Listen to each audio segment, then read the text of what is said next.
Dinas Kesehatan Kota Semarang mengimbau masyarakat untuk mewaspadai dampak perubahan cuaca ekstrim yang terjadi dalam beberapa hari terakhir.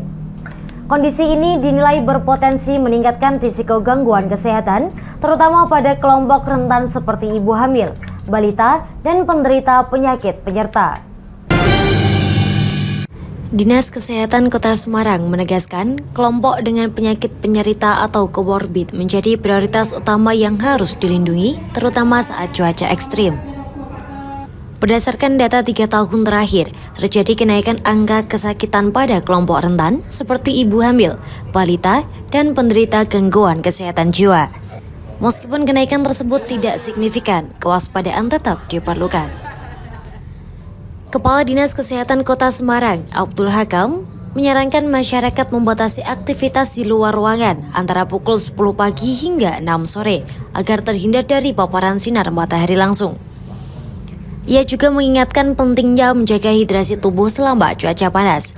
Menurut Hakam, kebutuhan cairan harus ditingkatkan, bahkan lebih dari 8 gelas air putih per hari.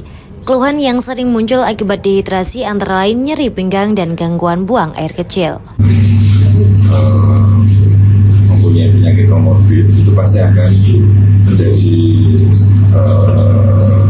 bagian yang harus kita selamatkan dulu.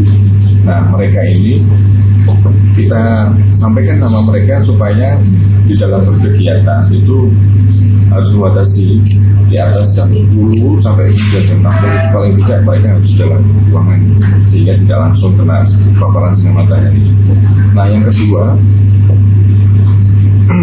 hidrasi atau rehidrasi ini sangat penting sekali. Misalnya 8 gelas atau mungkin pas waktu kan normal nih, kalau pas panas banget ya berarti harus lebih dari itu. Karena kalau tidak, hari gini ini dalam 2 minggu, 3 minggu sekarang ini yang paling sering terpapar itu adalah orang yang sakit pinggang. Lama-lama jadi salah orang kencing. Kemarin ada flyer yang saya sudah up juga yang di media sosialnya Dinas Kesehatan. Karena apa? Mungkin di tempat, mungkin dia di luar, tapi di dalam mungkin dia sudah terlalu nyaman ya di tempat yang ber-AC sehingga dia lupa minum dan sebagainya. Ini juga pasti akan mengakibatkan.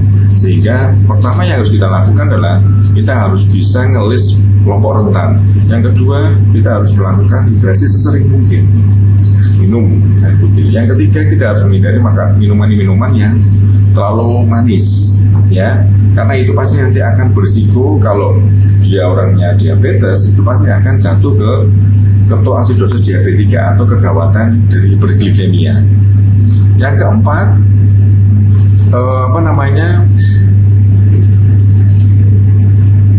selain yang sudah tadi saya sampaikan juga kegiatan-kegiatan yang harus dilakukan harus keluar ya, misalnya itu seandainya tidak urgent ya jangan dilakukan. Ini yang menjadi catatan bagi kita supaya ketika suhu tinggi ini tidak berdampak yang negatif ke masyarakat.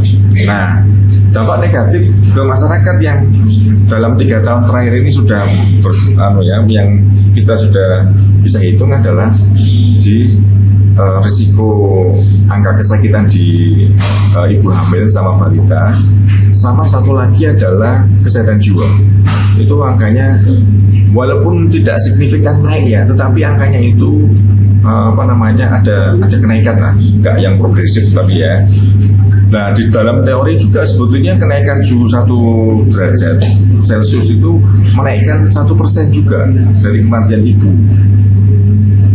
Jadi saya ulangi ya, setiap kenaikan suhu 1 derajat itu bisa menaikkan angka kematian sekitar 1%.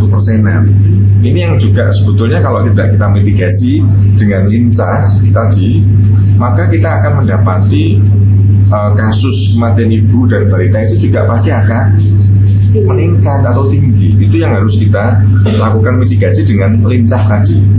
Tuh, jadi lincah itu sekali lagi memetakan penyakit-penyakit yang berisiko kesehatan, sama kemudian intervensi yang harus dilakukan di kecamatan atau kelurahan atau di RW yang warnanya merah, orange dan kuning tadi. Jelas ya? Iya. Oke. Pak, peningkatan penyakitnya tadi ada sampai berapa Pak yang mental tadi?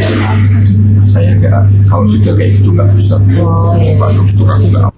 Ia menegaskan, setiap kenaikan suhu 1 derajat Celcius dapat meningkatkan angka kematian ibu hingga 1%.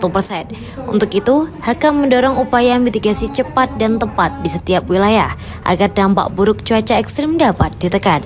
Dari Kota Semarang, Syahril Muadz, Lingkar TV melaporkan.